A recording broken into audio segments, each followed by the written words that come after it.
Okey, hai Assalamualaikum warahmatullahi wabarakatuh.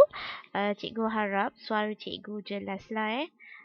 Cikgu rekod video ni dah tengah malam. Khas untuk anak-anak murid tingkatan 5 cikgu. Okey, jadinya hari ni cikgu akan teruskan dengan bab 6 yang awak dah ulang kaji dan awak dah belajar. Okey, kita lihat slide yang disediakan ni. Okey, cabaran selepas pembentukan Malaysia. Apakah cabarannya? Tengok gambar. Okey, gambar ini adalah nampak topinya ada bintang 3. Jadi ini dah tentulah dia adalah komunis. Okey, dan di bawah ini adalah mereka yang diseksa, rumah-rumah yang dibakar dan perkampungan yang ditimpa bencana akibat daripada kerakusan masyarakat komunis ini. Bolehlah kita panggil masyarakat.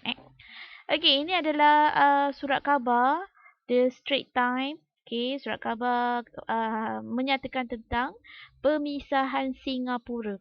Okey, dekat tajuk depan je kita dah tahu dalam bab ini mengalami perkara-perkara yang penting iaitu ancaman komunis dan juga pemisahan Singapura dalam Malaysia, dalam pembentukan Malaysia.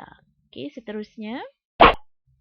Okey, cabaran yang kita hadapi dalam dalaman adalah seperti kita mempunyai penduduk yang mempunyai latar belakang kaum dan etnik yang pelbagai. Okey, contohnya untuk membentuk Malaysia di kawasan Sabah dan Sarawak, mereka mempunyai pelbagai etnik. Contohnya di kawasan Sarawak kita ada Iban, Bidayuh, Melanau dan pelbagai lagi. Jadinya untuk menyeimbangkan kebudayaan ini adalah sukar. Okey, tiada keseimbangan pembangunan dan sosioekonomi terutamanya di Sarawak dan juga Sabah. Selain itu, persaingan politik yang menggugat keamanan dan ancaman komunis yang menggugat juga keamanan. Okey, jadi itu cabaran dalam dalaman Malaysia itu sendiri. Okey, kita lihat apakah contoh-contoh yang kita hadapi.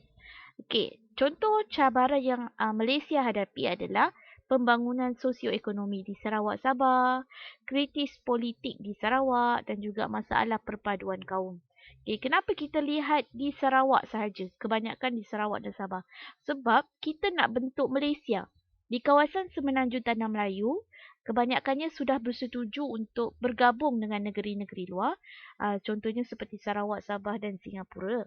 Tetapi di kawasan Sarawak dan Sabah, mereka perlu diberi kepercayaan ataupun mereka perlu bersetuju untuk bergabung dengan Tanah Melayu untuk membentuk Malaysia. Jadi kebanyakan cabaran yang kita hadapi adalah di kawasan Sarawak dan juga Sabah. Okey, kejayaan daripada pembentukan Malaysia ini kita percaya akan menyebabkan terbentuknya persekutuan 13 buah negeri. Okey, kita lihat cabaran pembangunan sosioekonomi. Okey, pembentukan Malaysia ni akan membuka peluang ekonomi yang lebih luas dekat kawasan Sarawak. Dipercayailah kerana kawasan Sabah Sarawak ini mempunyai pelbagai hasil bumi. Okey, jadi hasil-hasil bumi ini seperti bauksit, seperti apa lagi yang ada dekat petroleum boleh dieksport. Jadinya bila kita bergabung, pengeluaran ekonomi juga akan bertambah. Okey, kat bawah ni dia ada bagi contoh getah, biji timah, ladi hitam, petroleum, minyak kelapa sawit, kayu balak dan juga koko. Okey, namun ada cabaran-cabarannya lah sebab tak semua orang Sarawak suka untuk bergabung. Okey, cabaran pembangunan ekonomi di Sarawak dan Sabah. Okey, kita nak mempelbagaikan ekonomi. Okey, wilayah Sarawak ini, Sabah juga adalah wilayah yang kaya, tapi penduduknya masih lagi mengamalkan pertanian sara diri. Apa maksud sara diri? Mereka bertani untuk keperluan keluarga dan tidak untuk perdagangan yang lebih luas untuk dieksport. Hanyalah untuk keluarga sendiri, makan sendiri. Okey, jika ada perniagaan pun mungkin di antara jiran-jiran. Itu maksudnya sara diri. Okay, kerajaan menyusun bidang pekerjaan dan kerajaan mempelbagaikan pertanian komersial. Apa maksud komersial? Pertanian yang boleh dieksport ke negara luar. Contohnya kelapa sawit, getah dan juga koko. Jadinya, kerajaan juga cuba untuk mempelbagaikan lagi peluang pekerjaan agar mereka boleh bekerja dan mereka boleh mendapatkan hasil yang lebih banyak. Contohnya, kerajaan membuka tempat untuk menggali petroleum. Okay. Jadi, usaha kerajaan ni adalah usaha yang baik. Okay. Yang kedua adalah cabaran untuk memajukan perhubungan dan pengangkutan. Seperti yang kita tahu, kawasan Sabah Sarawak adalah kawasan utama pembalakan. Jadi alat pengangkutan dan perhubungan utama mereka adalah air ataupun sungai ataupun laut. Jadinya saiz negeri yang merupakan satu negeri yang besar juga menjadi cabaran kepada Malaysia untuk memajukan kawasan Sarawak dan Sabah dan juga untuk bergabung dengan Tanah Melayu.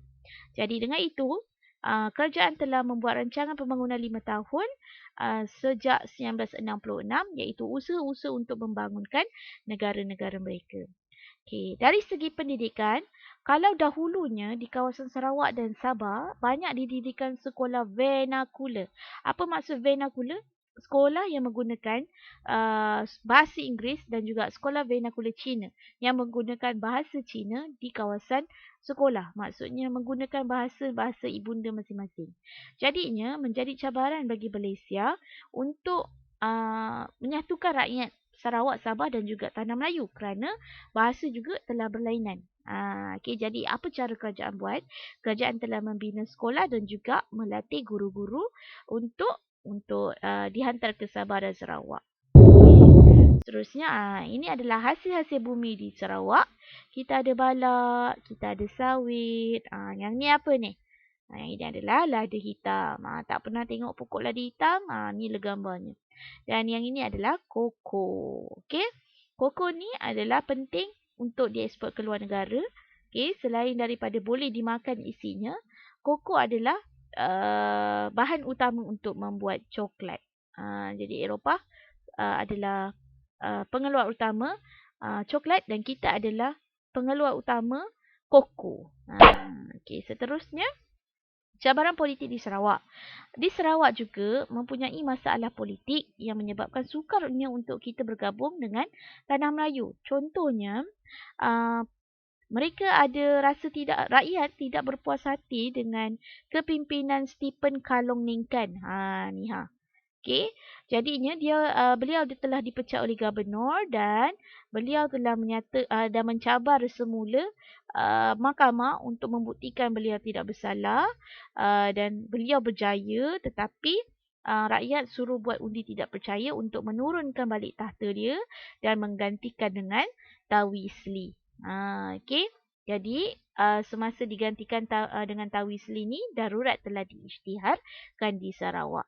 Okay, jadi dekat Sarawak sendiri berlaku masalah ketidakstabilan politik menyebabkan sukarnya untuk kita bergabung dengan Sarawak. Okay, yang akhir sekali adalah cabaran perpaduan kaum.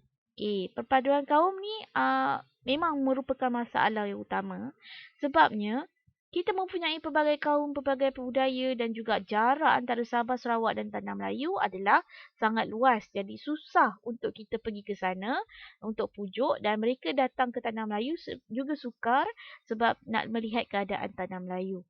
Jadi cabaran perpaduan kaum ini menyebabkan integrasi nasional ni sukar untuk kita capai.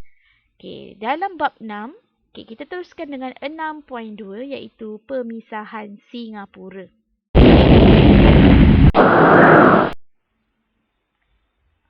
Okey, dalam pemisahan Singapura, jap cikgu tengok jam Okey, ada lagi 5 minit.